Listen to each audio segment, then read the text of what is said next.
Para comprender este tema tan importante y tan trascendente que involucra la eternidad del alma, la eternidad del ser humano, partamos de una realidad. Dios está en su eternidad, resplandece en su propia gloria. En esa eternidad, Dios decide hacer la creación. Elohim decide hacer la creación. La creación está en Dios. Cuando se decide y se inicia la creación, en el principio inicia el tiempo. Hay un principio, un comienzo de existencia del tiempo. El tiempo no existe en la eternidad de Dios. Comienza a existir cuando inicia la creación. En el principio crea Dios los cielos y la tierra, espacio, materia y todo esto. El hombre es creado para mostrar la gloria de Dios, para gobernar con la gloria de Dios la creación, la tierra. El hombre elige su propia gloria, desecha la gloria de Dios y por tanto también es desechado de la presencia de Dios.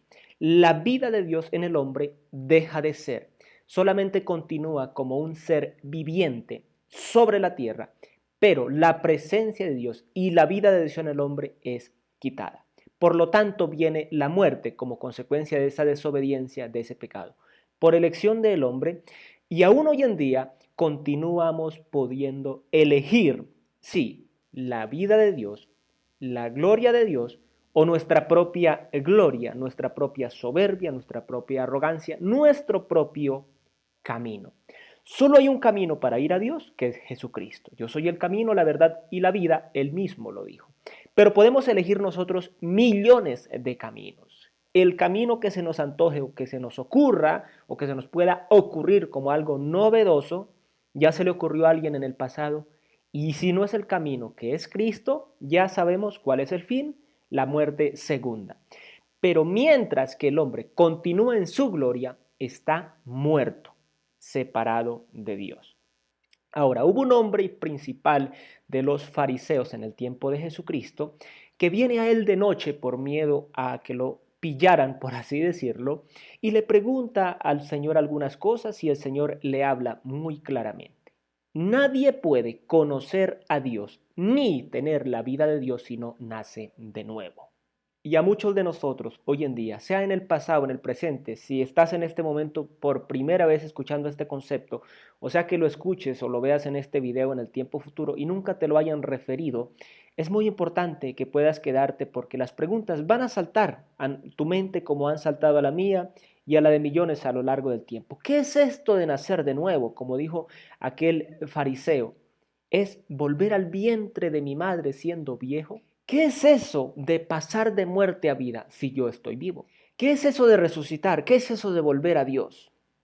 ¿Qué es eso de volver a la fuente original? ¿Cómo así que es necesario un nuevo nacimiento? Pues este tema, mis amigos, es tan trascendental que es necesario para entenderlo que puedas acompañarme a lo largo de todo este video, de esta enseñanza, para que puedas tener un conocimiento general o llamémoslo holístico del tema y saber si ya has nacido de nuevo o todavía no. Así que gracias a quienes comentan, comparten este material y se suscriben a mi canal El Mensaje a la Odisea en YouTube. Les doy la más cordial bienvenida. Ya comenzamos.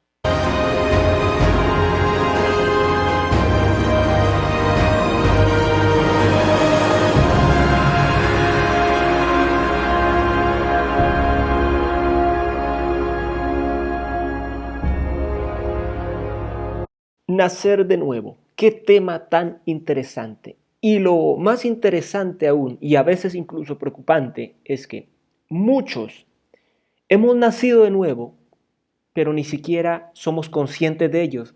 En nuestra razón, en nuestro entendimiento, no lo sabemos. Y eso puede ser bastante crítico porque puede llevar a situaciones complejas, incluso de depresión y ansiedad, por no tener ese conocimiento, esa revelación, esa certeza de que ya nacimos de nuevo. Y eso fue lo que me pasó a mí.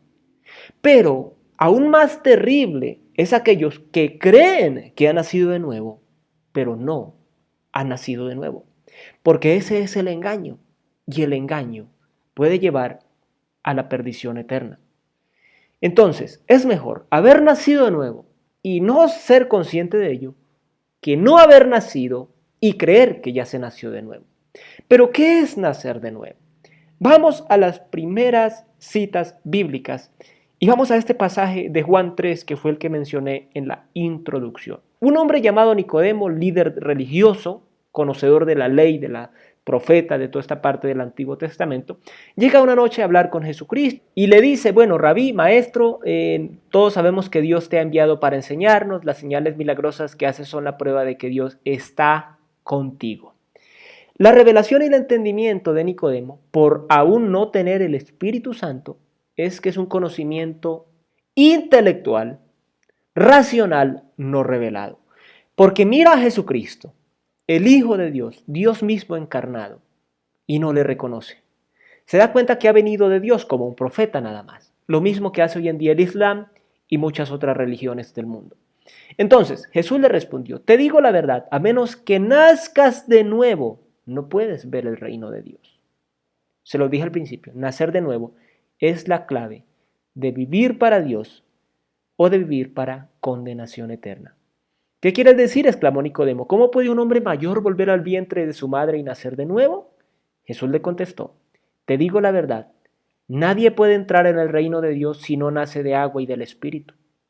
El ser humano solo puede reproducir la vida humana, pero la vida espiritual nace del Espíritu Santo. Así que no te sorprendas cuando te digo: tienen que nacer de nuevo. El viento sopla hacia donde quiere, de la misma manera que oyes el viento pero no sabes de dónde viene ni a dónde va, tampoco puedes explicar cómo las personas nacen del Espíritu. Interesante. Nacemos por la obra del Espíritu Santo. O sea, no depende de nosotros, de nuestras fuerzas, de nuestras obras, de nuestras trasnochos, de nuestras situaciones. Depende del Espíritu Santo. Nuestra rendición a la fe en Jesucristo. Y vamos a aclarar, no te preocupes. ¿Cómo es posible todo esto?, preguntó Nicodemo. Jesús le contestó: ¿tú eres un respetado maestro judío y aún no entiendes estas cosas? Porque, aunque ellos lo estudiaban de una manera meramente intelectual, no con la humildad y el reconocimiento de la necesidad de la luz de Dios para entender la palabra. Lo hacían como lo hacen hoy en día los teólogos, que se centran solo en el estudio, los filósofos o los estudiosos académicos que no se basan en el Espíritu Santo, que fue el que inspiró las Escrituras para entender las Escrituras, sino que se basan, como incluso yo lo hice en un tiempo, en mi intelecto, y comprendí muchas cosas, pero no las revelaciones espirituales. Eso es muy importante. Te aseguro que les contamos lo que sabemos y hemos visto, y ustedes todavía se niegan a creer nuestro testimonio. Ahora bien, si no me creen cuando les hablo de cosas terrenales como nacer de nuevo, ¿cómo creen si les hablo de cosas celestiales? Nadie jamás fue al cielo y regresó, pero el Hijo del Hombre bajó del cielo. Y así como Moisés levantó la serpiente de bronce en un poste, esto tiene mucho sentido, en el desierto, así deberá ser levantado el Hijo del Hombre. Moisés levantó una serpiente de bronce en el desierto en una cruz, porque la serpiente estaba enrollada y se apoyaba. Esa serpiente representa a Cristo. ¿En qué sentido? En que Cristo se convirtió en inmundo, en pecado, en serpiente, por nosotros mismos. Él tomó nuestro lugar. Nosotros éramos víboras, serpientes. Mismo Juan el Bautista les dijo a los que venían a bautizarse: raza de víboras, quien nos enseñó a escapar de la ira venidera. Nosotros éramos serpientes, pero Cristo tomó lo que era de nosotros como pecadores, como enemigos de Dios, como serpientes, como la serpiente del huerto, porque veníamos a ser de una u otra manera hijos de Satanás, ¿sí?, por el pecado. Lo toma Él. Él no cometió pecado, pero lo tomó en nuestro lugar, y a cambio nos dio su santidad, su vida, su gloria. Y cuando resucitó, confirmó que todo había sido cumplido. Entonces, así fue levantado el Hijo del Hombre. Aquí está hablando Cristo porque todavía no había sucedido eso puntualmente.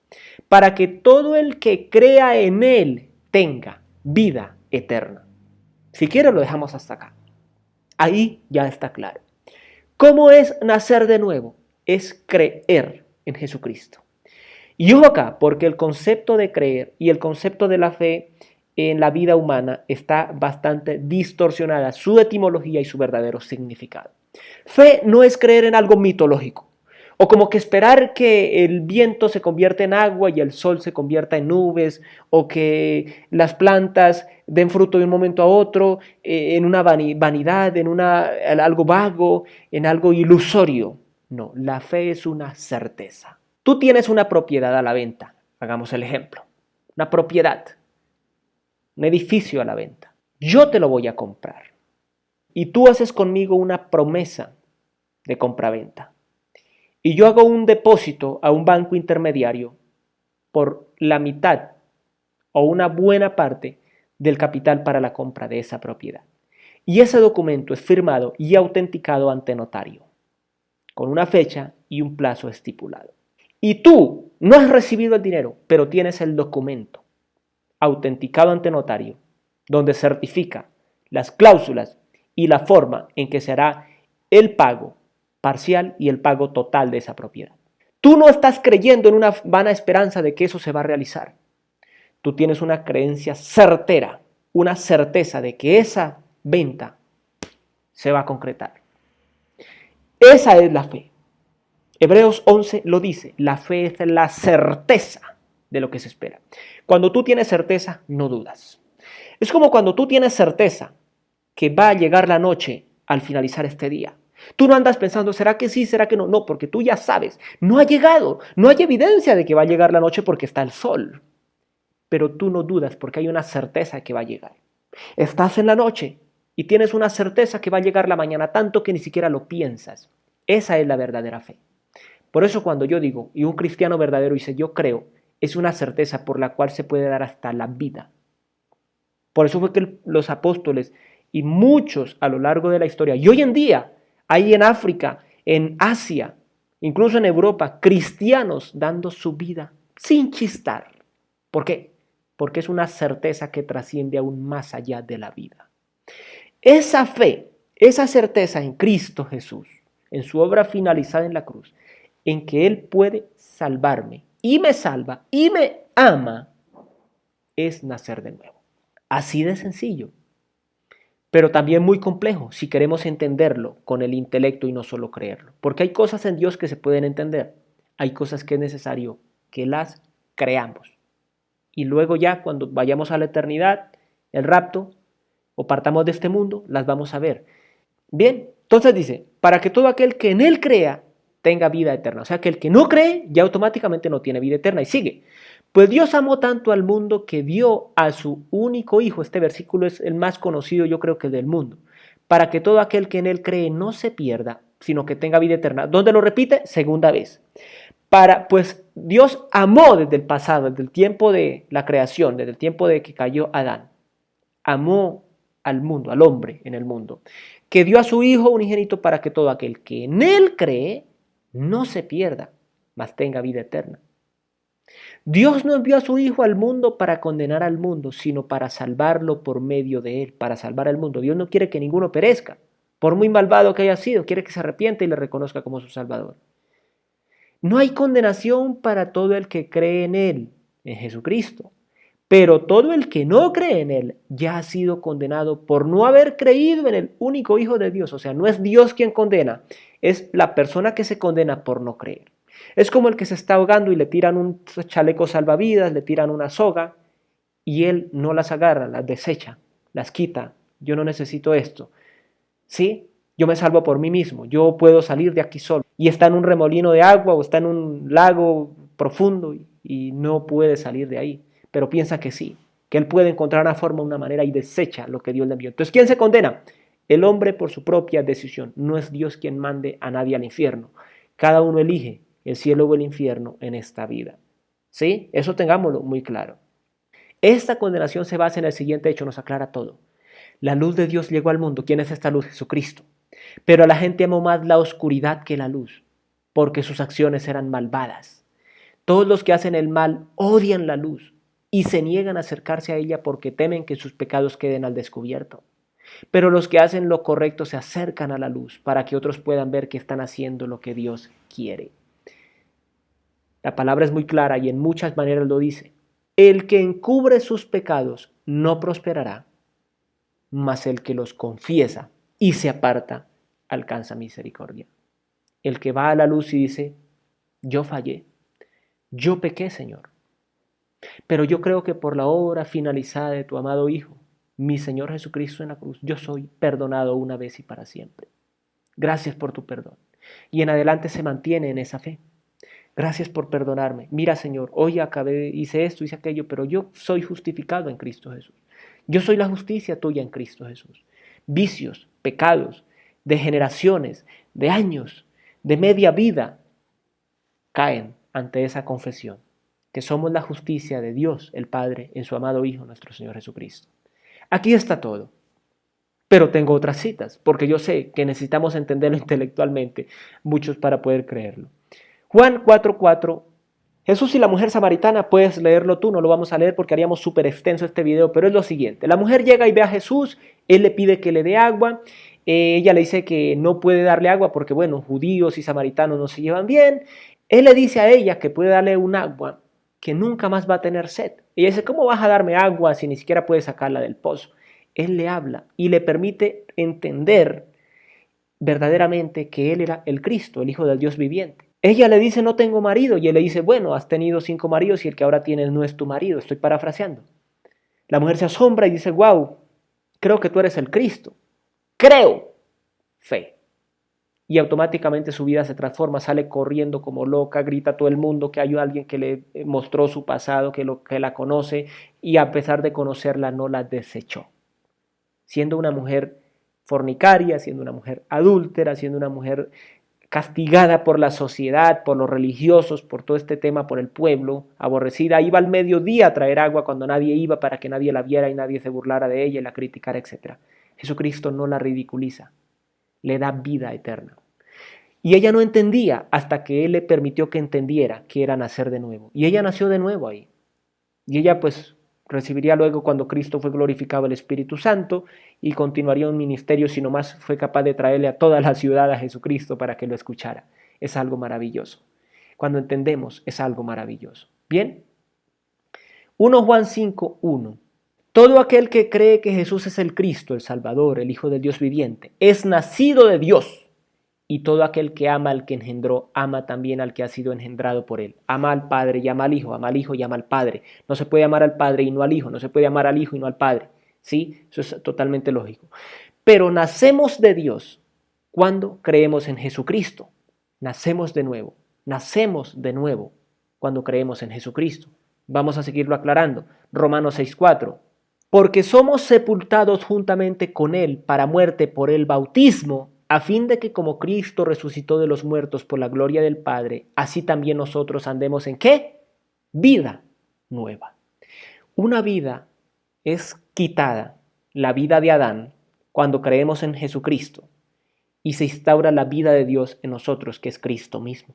Cristo mora en nosotros. El verdadero cristianismo bíblico es la única religión o doctrina o entendimiento espiritual en el mundo que habla de un Dios poderoso, creador del universo que mora en nosotros. No con nosotros solamente, no alrededor de nosotros, no encima, no abajo, no al lado de nosotros, en nosotros. Morimos con Cristo cuando creemos en Él y resucitamos a una vida nueva, donde aborrecemos el pecado, donde queremos hacer cosas buenas por el Cristo, Hijo del Dios viviente que vive en nosotros, que nos lleva a esas obras. Ya no son obras nuestras, no son obras de la carne ni del viejo hombre. Simplemente esa vida nueva nos deleita en el gozo de perdonar, de amar, de abrazar, de transformar, de aborrecer el pecado. Yo conozco testimonios de personas que vivían perdidamente en vicios, drogadicción, alcoholismo, adulterio, fornicación. Nacieron de nuevo, creyeron en Jesucristo, les fue revelado Cristo, tuvieron un encuentro personal con Él y su vida nunca jamás volvió a ser la misma. Cambiaron absolutamente todo, 180 grados su realidad. Un cambio realmente asombroso. Efesios 4, 22, 24. En cuanto a la pasada manera de vivir, despojaos del viejo hombre, que está viciado conforme a los deseos engañosos, y renovaos en el espíritu de vuestra mente. ¿En el qué? En el entendimiento, en la razón. Y vestíos del nuevo hombre, creado según Dios, en la justicia y santidad de la verdad. ¿Quién es este hombre? ¿A quién refleja este hombre? A Cristo y su naturaleza, su sustancia en nosotros, que nos transforma, nos reviste. El viejo hombre deja de ser y hay una nueva naturaleza en nosotros. Y cuando hay una nueva naturaleza es como un árbol de manzana, tiene naturaleza de árbol de manzana, que da manzanas, da fruto. No necesitas hablarle al árbol para que dé fruto, él de su misma naturaleza da fruto. Así somos nosotros los nacidos de nuevo, damos fruto, sin necesidad de que nos digan, sin necesidad de que nuestro pastor, nuestro guía espiritual nos esté diciendo que tenemos que hacer o ser aquello, porque eso nace de nosotros, porque es una naturaleza. Y ahí se diferencia el que nació de nuevo del que no. Al que no nació de nuevo hay que decirle todo. Hay que estar todo el tiempo encima. Hay que estarle haciendo cosas, diciendo cosas todo el tiempo. El que ha nacido de nuevo tiene una naturaleza que da fruto de sí mismo y va en aumento. Como el árbol que va creciendo, hay un momento en que llega a dar multitud de fruto. Eso es importantísimo. No dejarnos engañar porque nosotros podemos estar diciendo que hemos nacido de nuevo y realmente no es así. Seguimos deseando hacer el pecado, seguimos viviendo perdidamente. Pasan los meses y los años y seguimos en la misma conducta. Y no hay transformación en nosotros, no hay evidencia, no hay Gálatas 5, fruto del Espíritu Santo, amor, gozo, paz, paciencia, benignidad, bondad, fe, mansedumbre, templanza. Si no hay esa evidencia en aumento, nos estamos engañando a nosotros mismos al decir que hemos nacido de nuevo. Si no amamos la palabra, si no queremos pasar tiempo a solas con Dios, orar, empezar así sea con una oración, una frase delante de Dios, y eso va aumentando. Si no queremos ir a la iglesia ni siquiera, no hay evidencia de que hemos nacido de nuevo. Isaías 43, 18, 19. No os acordéis de las cosas pasadas, ni traigáis a memoria las cosas antiguas. He aquí yo hago cosa nueva, pronto saldrá la luz. ¿No la conoceréis? Otra vez abriré caminos en el desierto y ríos en la soledad. Ya para qué acordarse del viejo hombre, para qué acordarse de lo que fue y no fue y pudo ser, pero no fue. No, aquí y ahora, en Cristo Jesús y en lo que viene hacia adelante, caminos en el desierto y ríos en la soledad. Vida donde había muerte. Vida donde había muerte. Paz donde había tribulación. Gozo donde había angustia y tristeza. Eso es lo que hace Dios en nosotros, lo que hace Cristo en nosotros. Lucas 9, 23, 26. Y decía a todos, si alguno quiere venir en pos de mí, niéguese a sí mismo, tome su cruz cada día y sígame. Porque todo el que quiera salvar su vida, la perderá. Y todo el que pierda su vida por causa de mí, éste la salvará. Pues ¿qué aprovecha el hombre si gana todo el mundo y se destruye o se pierde a sí mismo? Porque el que se avergonzare de mí, de mis palabras, de éste se avergonzará el Hijo del Hombre cuando venga en su gloria y en la del Padre y en la de los santos ángeles. Tomar nuestra cruz y seguirle, ¿cómo es esto? ¿Cómo es que tomar mi cruz y seguirle? Vayamos a ver qué nos dice Pablo en Gálatas 2:20. Mi antiguo yo ha sido crucificado con Cristo. ¿Cómo? Crucificado con Cristo. Ya no vivo yo, sino que Cristo vive en mí. Así que vivo en este cuerpo terrenal, confiando en el Hijo de Dios, quien me amó y se entregó a sí mismo por mí.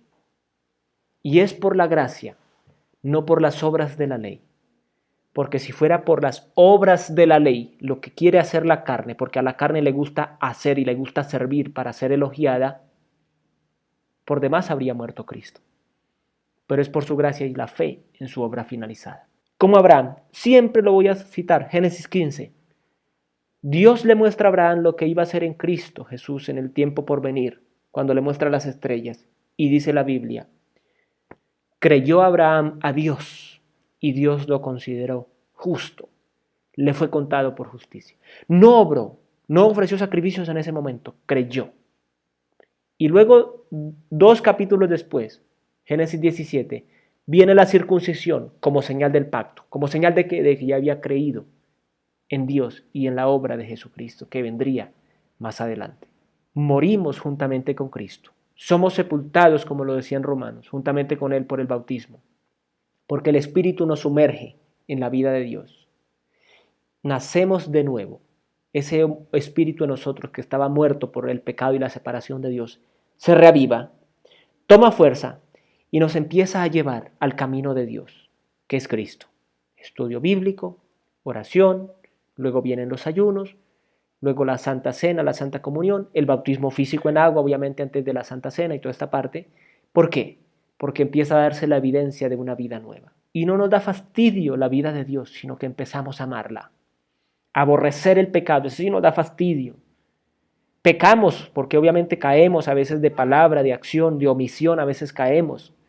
Pero inmediatamente caemos, hay algo en nosotros que se revela, que se angustia, que se aflige y tenemos que ir delante de Dios y decir, Señor, reconozco que hice esto, pero tú me perdonaste en Cristo Jesús. Gracias por haberme perdonado y seguimos adelante, las veces que sea necesario, porque hay una vida en nosotros que es una fuente inagotable de vida. Eso es nacer de nuevo. Estábamos muertos en nuestros delitos y pecados. Dios envía a Cristo, parte de la historia humana. Es crucificado, muerto, sepultado, resucita.